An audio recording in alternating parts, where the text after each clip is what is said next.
नमस्कार, जय हिंद। हमारी वोकैब की इस क्लास को हम आगे बढ़ाते हैं और कल से आपके टॉपिक शुरू हो जाएगा ग्रामर का।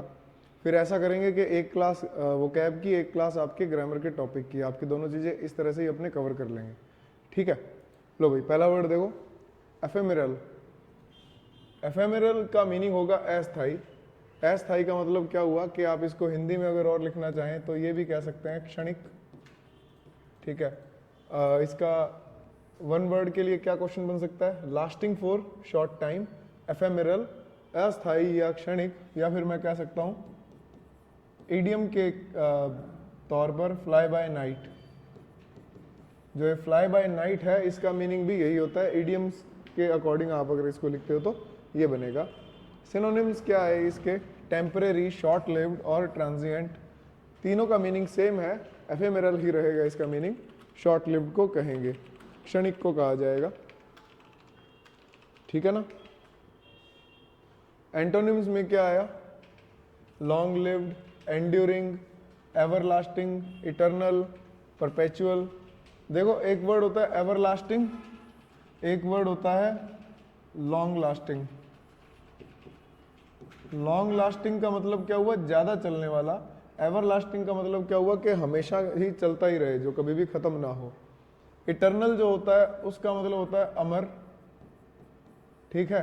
अच्छा, ये जो वर्ड्स है ना, एवरलास्टिंग है, इटर्नल है, इनके साथ में कभी भी आपको मोर या फिर लेस या फिर मोस्ट या फिर कहूँ लीस्ट, इन एडवर्ब्स का यूज इसके साथ में नहीं होता। ठीक है, ये पॉजिटिव डिग्री के अंदर ही यूज किए जाते हैं, एवरलास्टिंग, इटर्नल और ये जो वर्ड्स है ना। क्योंकि आप ऐसे थोड़ी कह सकते हो कि this thing is more eternal, this thing is less eternal, कि वो कम अमर है, वो ज़्यादा अमर है। जो मर ही गया वो अमर थोड़ी ना होगा। और इसके अंदर एक वर्ड देखो आप, लास्ट। ये लास्ट जो वर्ड है ना यहाँ पर, लास्ट, ये लास्ट, ये वर्ब का काम कर रहा है यहाँ। तो लास्ट जब वर्ब का काम करे तो फिर ये ठहरने से रिलेटेड रह जाता है। लास्ट वैसे तो एक डिटर्मिनर भी होता है, आप इसको देखना। लास्ट जो है ये एक डिटर्मिनर भी होता है। पॉइंट देखो कितना बढ़िया है इसका, कि अगर मैं लास्ट के साथ में कोई ऐसा नाउन लगा दूं जो टाइम से रिलेटेड हो, जैसे मैं कह दूं लास्ट मंडे।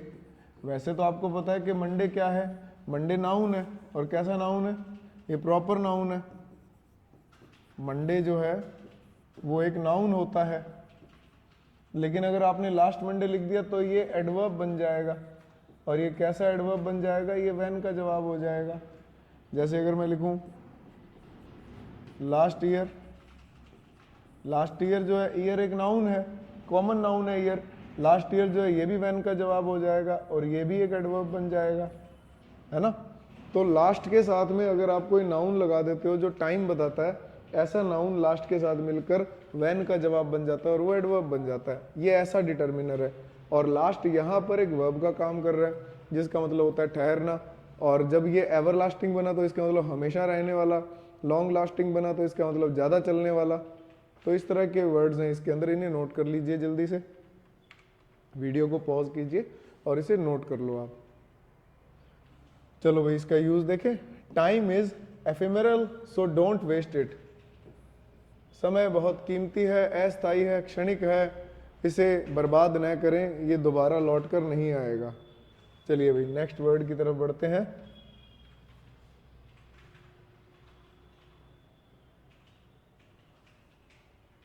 नेक्स्ट वर्ड है एल्ट्रुइस्ट। एल्ट्रुइस्ट बहुत अच्छा वर्ड है। क्यों अच्छा वर्ड है? वैसे भी अच्छा ही है, पॉजिटिव वर्ड है ये। इसका रूट वर्ड है ऑल्टर। ऑल्टर वर्ड से बना है ये। ऑल्टर का मतलब होता है दूसरा। और ये जो शब्द लगा है ना, IST, इसका मतलब क्या होगा? कि दूसरों के बारे में सोचने वाला। ये जो शब्द बना है ना, एल्टर, दूसरे से बना है, दूसरा होता है एल्टर, उससे आपने बनाया ये वर्ड एल्ट्रुइस्ट।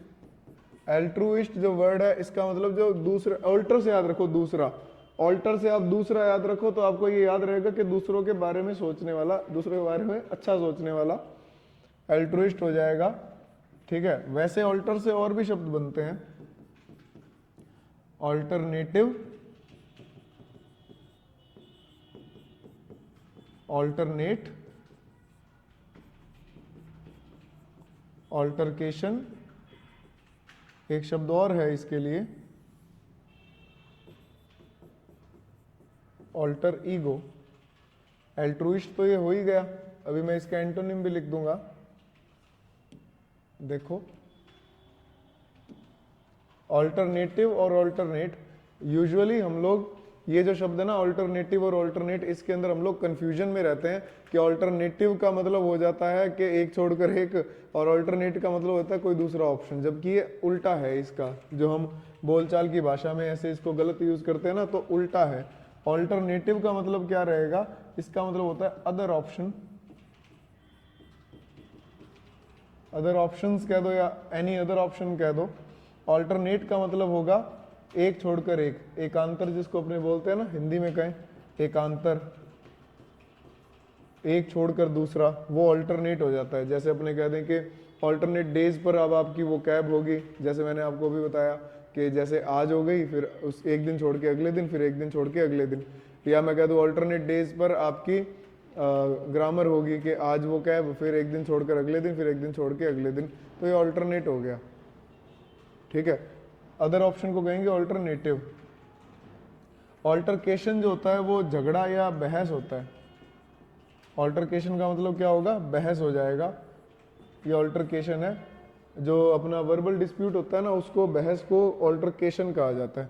ऑल्टर ईगो का मतलब हो जाता है बेस्ट फ्रेंड को बोलते हैं। कैसे कहोगे आप इसको बेस्ट फ्रेंड, ऑल्टर मतलब दूसरा, ईगो का मतलब होता है आई। ईगो का मतलब क्या होता है, आई होता है। ईगो का मतलब घमंड नहीं होता, ईगो का मतलब आई होता है। तो ऑल्टर ईगो का मतलब क्या हुआ, बेस्ट फ्रेंड हो गया, कि दूसरा मैं, मेरे जैसा दूसरा कौन होगा, वो मेरा बेस्ट फ्रेंड होगा, तो वो ऑल्टर ईगो हो गया, ठीक है। चलो मैं आपको ईगो पर ही बता देता हूँ शब्द। ईगो मतलब आई से शब्द बना है, ईगोइस्ट, ईगोटिस्ट, ईगोसेंट्रिक और ईगोमेनियक, ये मैंने आपको शुरुआत में करवाए थे। ईगोइस्ट मैं आपको इसलिए बता रहा हूं शब्द क्योंकि ये एल्ट्रुइस्ट का एंटोनिम है। एल्ट्रुइस्ट कौन है, जो सोच रहा है दूसरों का फायदा, और ईगोइस्ट कौन है, जो अपना फायदा सोच रहा है। तो ये इसका एंटोनिम होगा, एंटोनिम है ये किसका, एल्ट्रुइस्ट का।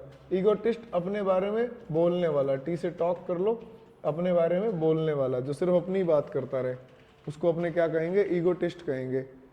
अब मैं आपको एक और चीज बताता हूँ, ये जो एल्ट्रुइस्ट है ना, एल्ट्रुइस्ट के सिनोनिम आप लिख सकते हो फिलैंथ्रोपिस्ट, या फिर आप लिख सकते हो जेनरस, या फिर आप लिख सकते हो काइंड। अब ये बात याद रखना कि गूगल वगैरह पर है ना, आप कई बार देखोगे, इसको साफ कर देता हूँ, मुझे लगता है आपने लिख लिया होगा, नहीं तो आप एक सेकंड मतलब पॉज कर लीजिए वीडियो को और फिर आप इसको नोट कर लो। कर लिया होगा, मैं इसको साफ कर देता हूँ। एक बहुत ज़बरदस्त बात बताता हूँ आपको मैं। देखो क्या है कि गूगल पे अपने जब चीज़ें ये आंसर जब सर्च करते हैं ना, तो बहुत बार हमें गलत आंसर्स मिलते हैं। जैसे आप खुद सर्च करके देख लो, गूगल पर है ना, कभी सर्च करना, आप लिख देना कि सिनोनिम्स ऑफ जेनरस या सिनोनिम ऑफ काइंड या सिनोनिम ऑफ एल्ट्रुइस्ट, तो उसमें आपको एक शब्द मिलेगा, ये सब तो मिलेंगे ही, आपको एक शब्द मिलेगा लिबरल। लिबरल का मतलब जो होता है ना, वो जेनरस या काइंड नहीं होता, दयालु नहीं होता। लिबरल का मतलब होता है ओपन माइंडेड, ओपन माइंडेड। और ओपन माइंडेड है, ऊपर ब्रेंड मत कर देना कि जिसका दिमाग खुला हुआ है, ठीक है, तरबूज की तरह दिमाग नहीं खुला भाई। ओपन माइंडेड मतलब खुले विचारों वाला व्यक्ति। खुले विचारों वाले व्यक्ति का मतलब क्या हुआ कि वो जो जैसे नहीं होता कि किसी को ऊंचा नीचा छोटा बड़ा नहीं मानता, वो ओपन माइंडेड व्यक्ति होते हैं ना, जिसको आजकल अपने कहते हैं डाउन टू अर्थ है। जैसे अब ओपन माइंडेड या लिबरल को आप जेनरस मत कर देना। जेनरस तो दयालु होता है, ठीक है, कि भाई कोई सेठ जी हैं, वो बहुत ही जेनरस हैं, उन्होंने अपने बेटे की शादी में आधे से ज़्यादा एक शहर को दावत दे दी, 45,000 लोगों को, तो बहुत ही जेनरस हैं, दयालु हैं। लेकिन क्या वो लिबरल है? वो लिबरल नहीं है भाई। लिबरल होना कोई वो बात नहीं है कि कोई पॉजिटिव वर्ड ही रहेगा लिबरल हमेशा। कईयों को लिबरल सोच नहीं अच्छी लगती है, तो इसका मतलब क्या वो बुरे लोग हैं? जैसे कोई बहू देखने आते हैं जब लड़की देखने आते हैं रिश्ते के लिए, तो वो सासू जो है वो शुरू शुरू में लिबरल होती शो करती है कि भाई मैं लिबरल हूँ, कि बहुरानी यहाँ बैठ जा, कोई बात नहीं, ऐसे शंका मत कर, कोई दिक्कत नहीं, हमारे तो ये ओपन है चीज़ और ये है और वो है। लेकिन जब ब्याह हो जाता है तो उसके 7-8 दिन बाद वो सासू माँ कहती है उसको कि भाई तेरे ससुर जी आ रहे हैं, कोई है ना सिर ढक के रखा कर, उनके सामने ऊंची आवाज़ में बात मत किया कर। अब क्या वो सासू उसकी दयालु नहीं है? दयालु तो है भाई, वो सुबह सुबह चींटियों को आटा घेरती है, कोई मान लो आ जाए घर पे, कोई भिक्षुक आ जाए तो उनका अच्छी सेवा भाव से खाना खिलाती है।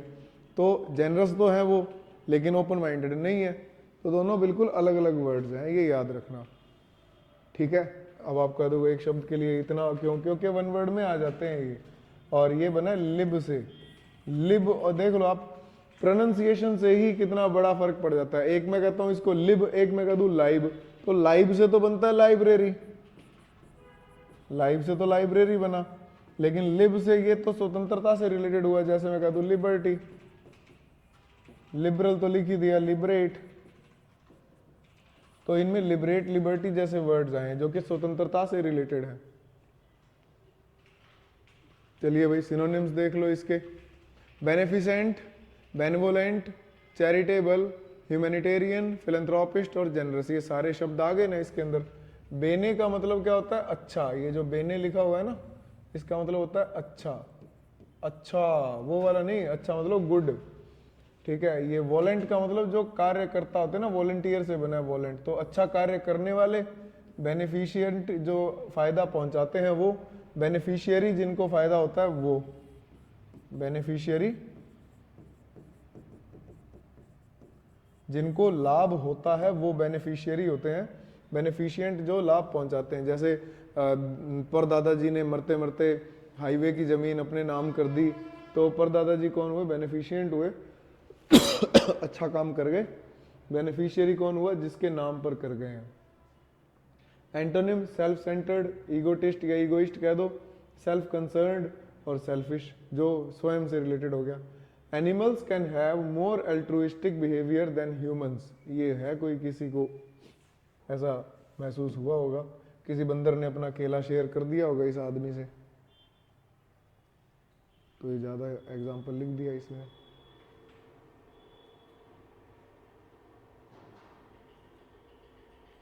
नेक्स्ट वर्ड है एमेलियोरेट। एमेलियोरेट का मीनिंग क्या रहेगा? देखो एमेलियोरेट जो है इसका मतलब होता है सुधारना, बड़ा सिंपल सा वर्ड है एमेलियोरेट। एमेलियोरेट एक वर्ब है, ठीक है। टू मेक बेटर, इसका एक जो वन वर्ड में आएगा, ये थोड़ा सा बड़ा करके दे देगा सेंटेंस आपको। To make things better, to make things better कर देगा ये, ठीक है। तो सिनोनिम्स क्या क्या है इसके? अमेंड, अमेंडमेंट आपने सुना होगा, अमेंडमेंट एक नाउन है, अमेंड जो है वो वर्ब है। ये आपको पता होना चाहिए कि अगर किसी वर्ब के साथ में हम MENT लगा दें तो वो एक नाउन बन जाती है। जैसे मैं लिखता हूं इंजॉयमेंट, ये एक नाउन बन गया। अगर मैं लिखता हूं एंटरटेनमेंट, ये एक नाउन बन गया। डेवलपमेंट, ये भी एक नाउन है। तो ये सब के सब क्या बन रहे हैं? ये सब के सब नाउन बन जाते हैं अगर आप किसी वर्ब के साथ में MENT लगा दो तब, ठीक है ना। अमेंड, बेटर, बेटर देखो अच्छा वर्ड है, क्योंकि बेटर जो है वो एक एडजेक्टिव भी होता है, बेटर जो है वो एक एडवर्ब भी होता है, बेटर जो है वो एक वर्ब भी होता है। जैसे मैं एग्जांपल लिखता हूं इसका,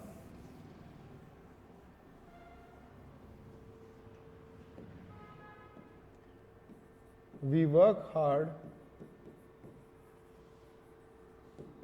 टू बेटर आर लाइव्स। अपनी अपनी जिंदगी को और अच्छा करने के लिए हम हार्डवर्क कर रहे हैं। दे हैव टोल्ड स्टोरी या अ स्टोरी बेटर, कि उन्होंने बहुत अच्छे से स्टोरी सुनाई है। ये तो टोल्ड का टोल्डा हो गया ना, टोल्ड अ स्टोरी करना है इसको। फिर मैं लिखूं तीसरा, you should have a better option. तो ये देख लो, बेटर जो वर्ड है मैंने यहाँ पर एज ए वर्ब 2+V1 वाला वर्ब, और यहाँ पर जो है मैंने बेटर को एज एन एडवर्ब, और यहाँ पर जो है बेटर को मैंने एज एन एडजेक्टिव यूज किया है। ये तीनों ही आ जाते हैं। अच्छा, इम्प्रूव ये भी एक वर्ब है, अपग्रेड भी एक वर्ब है यहाँ पर। तो ये सब के सब आप जो यूज कर रहे हो वो इसी के ही सिनोनिम है ना। मुझे नहीं लगता कि इसके अंदर कोई खास दिक्कत आपको आई होगी अभी तक, कुछ भयंकर वाली दिक्कत। आप एक इसके लिए ना फ्रेजल वर्ब भी लिख लो, सेट राइट। सेट राइट ये एक फ्रेजल वर्ब आ गई इसके लिए। नेक्स्ट देखो, इसमें एंटोनिम्स। वॉर्सन बहुत अच्छा वर्ड है, वॉर्सन रिड्यूस और डिमिनिश। अब आप कहोगे वॉर्सन अच्छा वर्ड कैसे हो गया, इसका मतलब तो बहुत बुरा करना है। अच्छा, एक शब्द और लिख लेना, एग्जैजरेट। एग्जैजरेट जो है वो वॉर्सन का सिनोनिम है। इसका मतलब बद से बदतर करना, कि है ना, मार मार के तेरी हालत बद से बदतर कर दूंगा। मान लो किसी को आपने ऐसे डांट दिया। वॉर्सन जो वर्ड है ना, ये असल में वर्स से बना है। वर्स क्या होता है, वर्स एक कंपैरेटिव डिग्री है, और जो कंपैरेटिव डिग्री होती है हमारे पास, याद रखना ये बात, कंपैरेटिव डिग्री से आप वर्ब भी बना सकते हो। जैसे मैंने लिख दिया वर्सन। वॉर्सन के अलावा जैसे एक लेस हमारे पास में कंपैरेटिव डिग्री है, लेस से आप बना सकते हो लेसन। लेसन जो है ना, इसका मतलब क्या हो जाएगा, और कम करना। वॉर्सन का मतलब और बुरा करना, ठीक है। तो कंपैरेटिव डिग्री जो होती है आप उससे वर्ब बना सकते हो। जैसे बेटर से हमने वर्ब बना दी एक, कि और अच्छा करना। The editor ameliorated the manuscript with his changes, कि उसने जो एडिटर था उसने एमेलियोरेट कर दिया स्क्रिप्ट को, मैन्यूस्क्रिप्ट को, जो भी लिखित में थी उसके पास चीज, उसको उसने सुधार दिया विद हिज चेंजेस, अपनी तरफ से चीजें ऐड करके। इसे नोट कर लो वीडियो को पॉज करके फटाफट। चलिए नेक्स्ट की तरफ बढ़ते हैं।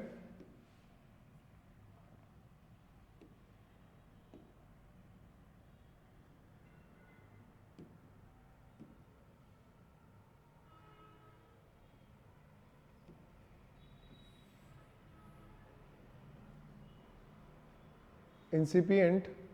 इंसिपिएंट का मतलब क्या होगा, उत्पन्न होने वाला ना। इससे बढ़िया आप है ना, इसका मतलब लिख लो शुरुआती, प्रारंभिक। शुरुआती या प्रारंभिक लिख लो। सिनोनिम में लिखना चाहो तो आप लिख सकते हो इसके अंदर, अगर नहीं लिखा है, इनिशियल। तो इन द बिगिनिंग स्टेजेस को क्या बोलते हैं, इंसिपिडेंट बोलते हैं, इंसिपिएंट बोलते हैं। इंसिपिएंट शुरुआती या प्रारंभिक को बोला जाएगा।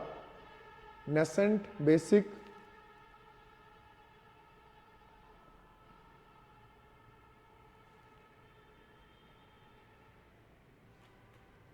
Nascent basic, beginning, commencing, elementary, fundamental, initial, ये सब के सब वर्ड इसके लिए आए हैं। एंटोनिम में क्या आएगा, डेवलप्ड, ग्रोन, मैच्योर, ये शब्द तो हैं ही इसके साथ में। इसके अलावा आप इसको डिक्लाइनिंग भी कह सकते हैं। कोई चीज जब डिक्लाइनिंग हो, मतलब कि अब वो शुरुआती स्टेज पर नहीं है, वो बाद की स्टेज पर आ गई है, कि जैसे कोई चीज ऐसे ग्रो कर रही है, ये होगी शुरुआती स्टेजेस इसकी, अब ये अपने बाद की स्टेज पर आ गई, तो उसको अपने क्या कहेंगे, डिक्लाइनिंग कह सकते हैं इसको हम, ठीक है। डिक्लाइनिंग वर्ड इसके लिए आ सकता है यहाँ पर, ठीक है जी।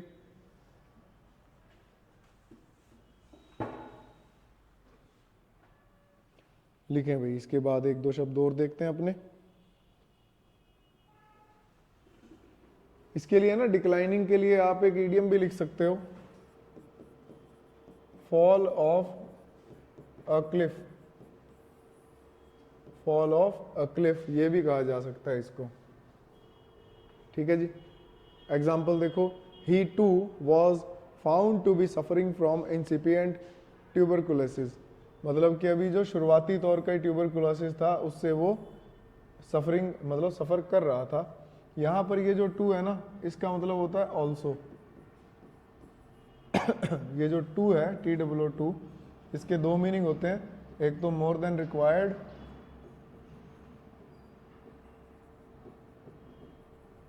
और एक होता है इसका मीनिंग ऑल्सो। तो जब ये सब्जेक्ट के जस्ट बाद में आता है तब इसका मीनिंग हो जाता है ऑल्सो, और जब ये किसी एडजेक्टिव से पहले आता है तब इसका मीनिंग हो जाता है मोर देन रिक्वायर्ड। ये पॉजिटिव वर्ड्स के साथ में नहीं आ सकता। जैसे मैं कह दूं कि टू टॉल हो सकता है, ज़रूरत से ज़्यादा किसी की लंबाई हो तो टू टॉल हो सकता है, टू हैवी हो सकता है, ज़रूरत से ज़्यादा किसी का वजन हो, लेकिन टू हैंडसम टू ब्यूटीफुल नहीं हो सकता, टू इंटेलिजेंट टू वाइज नहीं हो सकता, जो कि ज़रूरत से ज़्यादा हम किसी के गुण की बात करें ऐसे, ठीक है ना। नेक्स्ट देखो,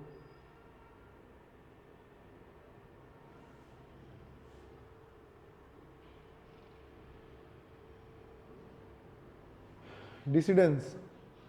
डिसिडेंस इसका मीनिंग क्या रहेगा? मतभेद या फिर असम्मति, असम्मति, असहमति, जो भी आपको हो आप इसको, डिसएग्रीमेंट ओवर अ मैटर, किसी मैटर पर कुछ डिसएग्रीमेंट हो जाए तो उसको हम क्या कहेंगे? असहमति कहेंगे, ठीक है। चलो अब इसके अंदर एक शब्द देखो, सिनोनिम्स के अंदर इसके कंटेंशन दिया हुआ है। कंटेंशन से एक इडियम बनती है बोन ऑफ कंटेंशन, ये लिख लेना साथ साथ। बोन ऑफ कंटेंशन का मतलब क्या होता है? झगड़े की जड़ या फिर झगड़े की वजह,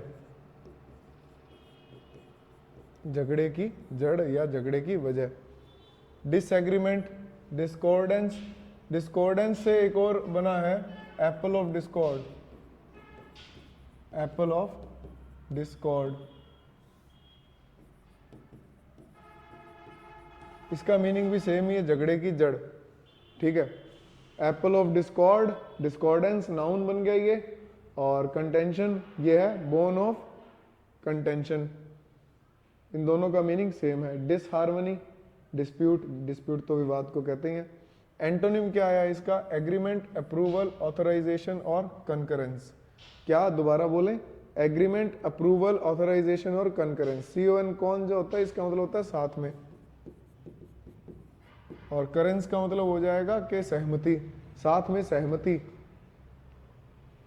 So much is said nowadays about the dissidence of the spiritual and intellectual words, कि आजकल तो बहुत कुछ कहा जा रहा है किसके बारे में? द डिसिडेंस, मतलब द डिसिडेंस का मतलब कि जो भी मतभेद हो रहा है स्पिरिचुअल और इंटेलेक्चुअल वर्ड के अंदर। स्पिरिचुअल वर्ड जो है वो अलग चीज़ है और इंटेलेक्चुअल जो लोग हैं वो अलग है। इंटेलेक्चुअल वो लोग होते हैं जो हर चीज़ के अंदर क्वेश्चंस करते हैं, उनको हम इंटेलेक्चुअल्स कहते हैं, ठीक है, जो अपने आप को ज़्यादा शाणे समझते हैं।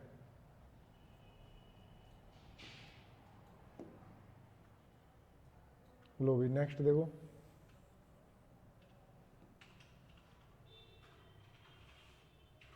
स्ल्यू। स्ल्यू का मतलब होता है बड़ी मात्रा में, ठीक है। स्ल्यू का मतलब बड़ी मात्रा में होगा।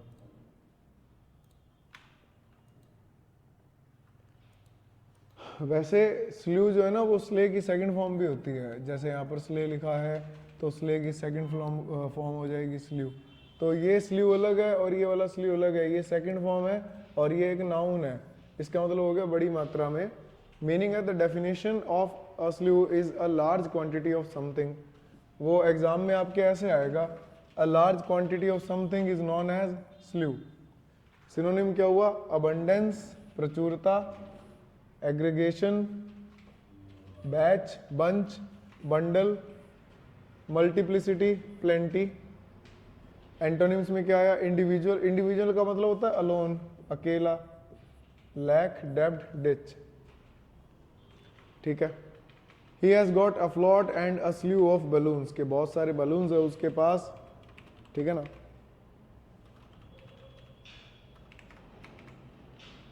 लो नेक्स्ट वर्ड,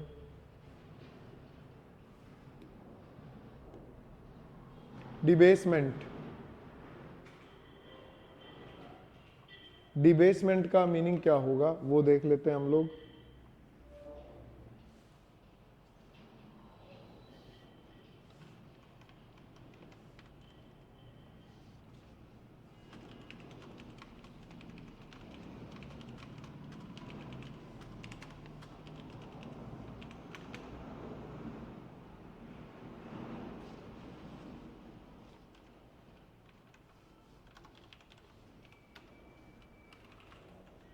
देखो भाई, डिबेसमेंट का मतलब क्या हुआ, किसी को नीचा दिखाना। नीचा दिखाने का एक आप सिनोनिम लिख सकते हो बेलिटल, बेलिटल, या फिर आप लिख सकते हो इसका स्लेंडर। स्लेंडर का मतलब भी यही है, किसी की छवि खराब करना, किसी की छवि पर कीचड़ उछालना।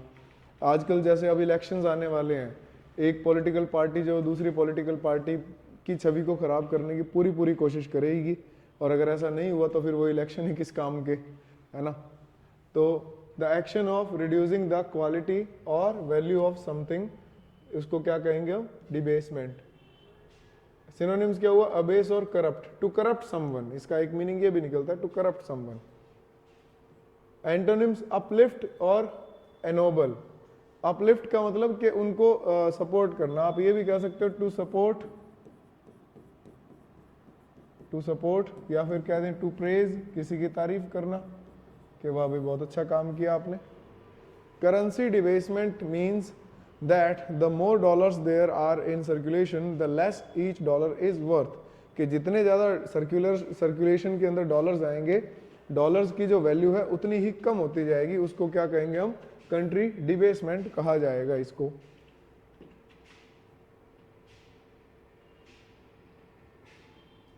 नेक्स्ट है आज का लास्ट वर्ड, देखिए क्या लिखा है, डेफियंस। डिफेंस, इसको फायांस मत कर देना, डिफेंस होगा ये वर्ड। डिफेंस का मीनिंग क्या होगा, देखिए अवज्ञा। अवज्ञा का मतलब क्या होगा, उल्लंघन, उल्लंघन।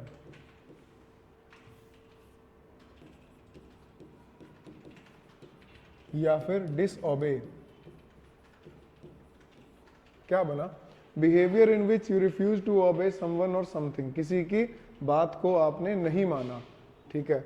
बाल्कीनेस और फॉरवर्डनेस, हालांकि फॉरवर्डनेस या फिर बाल्कीनेस का एक सिनोनिम और होता है जिसको हम कहते हैं बोल्ड या फिर ऑडेशियस।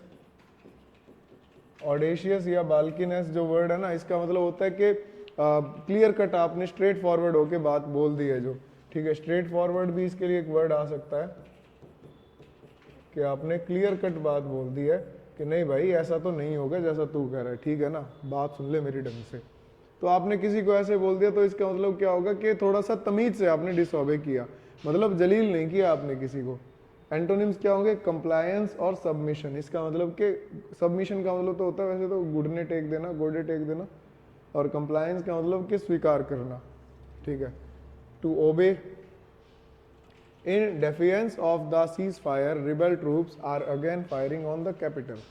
कि भाई in defiance of the ceasefire, ceasefire के डेफियंस में, सीजफायर की अवज्ञा में रिबेल ट्रूप्स जो थे, रिबेल का मतलब क्रांतिकारी, या फिर आप कह दो कि जो ऐसे बोलते हैं ना रिबेल, जो विरोध करने वाले होते हैं, विरोधी दल, जो बोहेमियंस होते हैं, बोहेमियंस मतलब या विरोधी।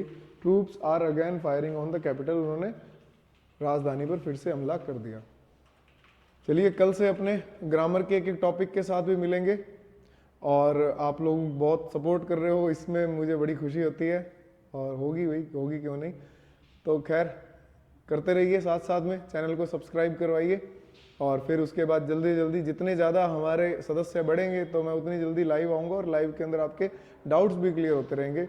और नेक्स्ट वीक जो है वो क्योंकि अब आपको पता है सीपीओ का नोटिफिकेशन आ चुका है, तो नेक्स्ट वीक मैं एक प्रीवियस ईयर पेपर की सीरीज भी लेकर आने वाला हूँ कि वीक में मैं आपको 2 बार प्रीवियस ईयर सीजीएल और सीपीओ के जो एग्जाम्स हैं, 2023 वाला ही है ना, जो 39 शिफ्ट के अंदर एग्जाम हुआ था, आपको पता ही है सीजीएल का जो है वो 39 शिफ्ट में एग्जाम हुआ था। तो ये 39 के 39 इंग्लिश के जो पेपर है मैं सॉल्व करवाऊंगा इसमें, ठीक है। नेक्स्ट वीक से ही आप चाहे सब्सक्राइब करवाओ चाहे ना करवाओ, लेकिन मैं ये जरूर करवाऊंगा, ठीक है। तो अगली क्लास में मिलते हैं, कल से वापस से हमारी ग्रामर शुरू हो रही है। थैंक यू वेरी मच, जय हिंद, जय भारत, वंदे मातरम।